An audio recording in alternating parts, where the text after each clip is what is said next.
Dear Patriots, before the news starts, please subscribe to our patriotic channel by clicking the subscribe button. Give us a thumbs up to this video. Don't forget to leave your opinion below in the comments section.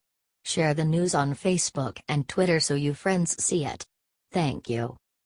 Donna Brazile just risked everything to tell the one secret that'll drain the damn swamp. Donna Brazile is on a tear. She has released excerpts from her book called Hacks, the inside story of the break-ins and breakdowns that put Donald Trump in the White House. The book reveals that Donna Brazil was haunted by the death of Seth Rich. Drudge recently tweeted out that Brazile was so paranoid about getting shot in the head that she shut all of her blinds. Here's what Drudge tweeted just now. Brazile writes she was haunted by murder of DNC Seth Rich, and feared for her own life, shutting the blinds so snipers could not see her, tweeted Drudge on Saturday afternoon. Brazile writes that she was haunted by the still-unsolved murder of DNC data staffer Seth Rich and feared for her own life, shutting the blinds to her office window so snipers could not see her and installing surveillance cameras at her home, wrote Philip Rucker of The Washington Post. This is startling. Who do you think Donna Brazile was scared of? Sound off below with who you think it is. Share this if you think that Donna should tell the truth. Let's make this go so viral that she gets it and tells the damn truth about Hillary Clinton and the DNC.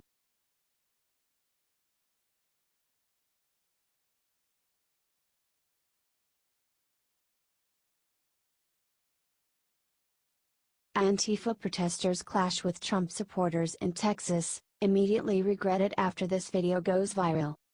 Owen Schroyer from InfoWars went to Austin, Texas to cover the entire event. The biggest thing that happened is that Antifa hid like the cowards that they are. According to Owen Schroyer, the Antifa rally was a total dud. All the Antifa people in Texas never showed up.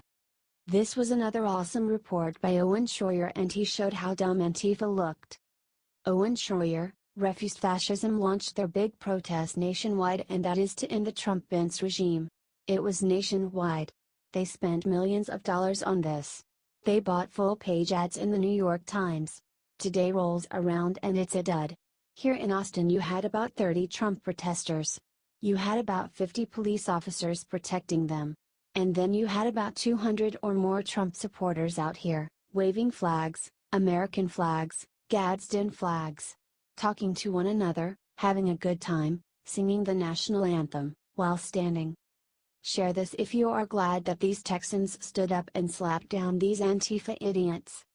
This is why you don't mess with Texans.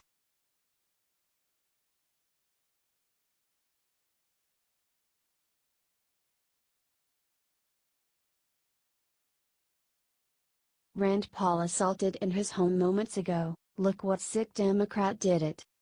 Senator Rand Paul was assaulted at his home in Bowling Green, Kentucky by a neighbor while he was mowing his lawn on Friday. The assailant has been arrested and identified as Rene Boucher. Rene the assailant was arrested and charged with one count of fourth-degree assault. He caused minor injury according to local law enforcement officials. The senator was mowing his lawn at around 3 p.m. when Boucher assaulted him. The neighbor also confirmed that the two have been in an ongoing feud. Warren County Jail. Senator Paul was blindsided and the victim of an assault, Kelsey Cooper, a spokeswoman for Paul, said in a statement to TheHill.com. The assailant was arrested and it is now a matter for the police. Senator Paul is fine. Voting records indicate that the Kentucky State Board of Election list is a Democrat, according to the Daily Caller. No surprise there. Democrats are violent. Boucher's Facebook was found containing many anti-Trump posts. He shared a report about Republican congressman body slamming. Share this if you think Democrats need to stop attacking Republicans. This is getting way out of hand.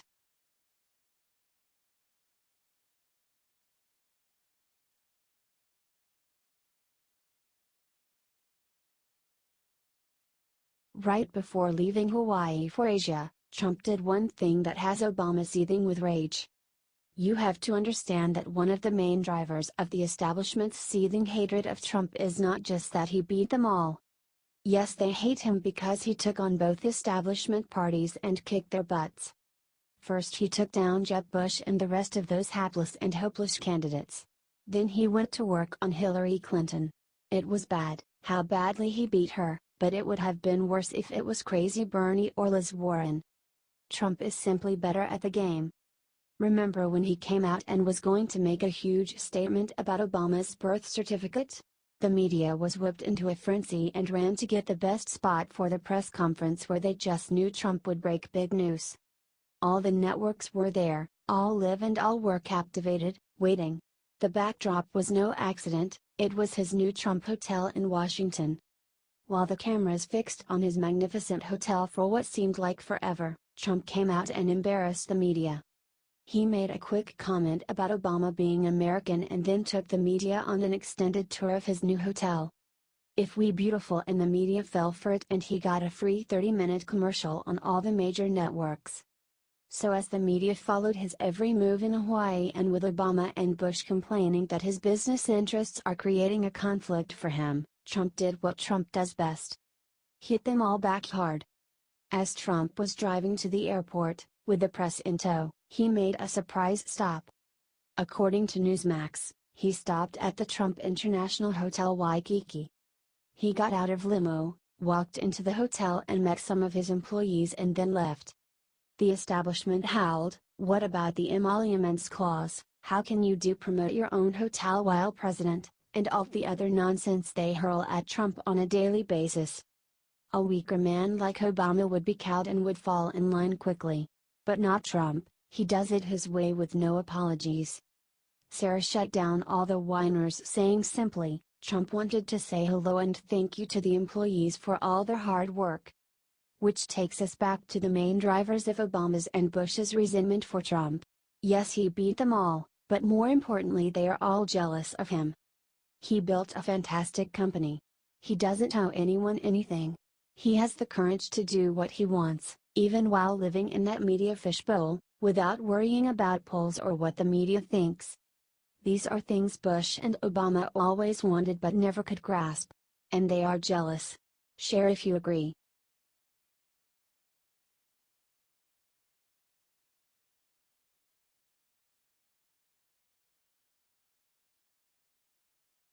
President Trump overrules advisors, fires shot that will echo throughout history.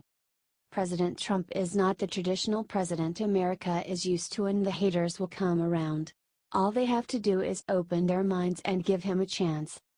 Easier said than done with the liberal left in America who preys on closed minds for votes and graft, but eventually all things pass and the Democratic stranglehold over their voters will end. If not, they will join the Bush family in the dustbin of history. President Trump is setting the tone for a new kind of American president, one who tells it straight, no matter how politically incorrect, who is not afraid to use America's considerable leverage throughout world to finally get America better deals, and one who embraces the military. From saving money on military contracts, to trade deals that finally are fair, to supporting our troops, Trump is delivering. All we want is a fair deal so we can quietly outcompete the rest of the world. As we have been doing for so long. But Trump alone among our past leaders really understands how to use America's big stick, and he just overruled his advisors and fired the shot heard loud and clear by every other military in the world. And one so powerful it will echo throughout history. Like other great lines of past presidents. Speaking in front of our frontline troops at Troops Yokoden Air Base in Japan, Trump said, "You are the greatest hope for people who desire to live in freedom, and you are the greatest threat to tyrants and dictators who seek to prey on the innocent. History has proven over and over that the road of the tyrant is a steady march towards poverty, suffering, and servitude. But the path of strong nations and free peoples, certain of their values and confident in their futures, is a proven path to prosperity and peace. We dominate the sky, we dominate the sea, we dominate the land and space." Let's repeat this line because it will go down as one of the great lines in history of presidential speeches and is guaranteed to echo throughout history. We dominate the sky, we dominate the sea, we dominate the land and space. Share if you agree.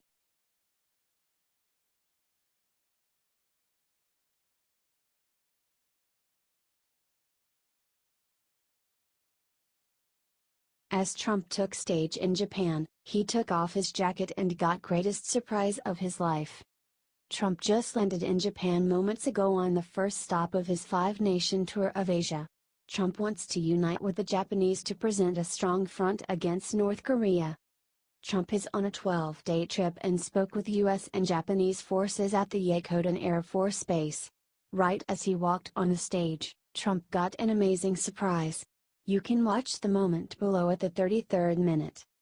The U.S. forces there gave Trump a bomber jacket. It looks so nice. Trump is facing down fire and fury. He is on the front lines and the media is attacking him from behind. Aerial drills occurred near North Korea this week and tensions are at an all-time high. Trump in his brand new fly jacket. He looks good. Share this if you are praying for our president. Let's show him how much support there still is out here, y'all. We cannot quit fighting just yet.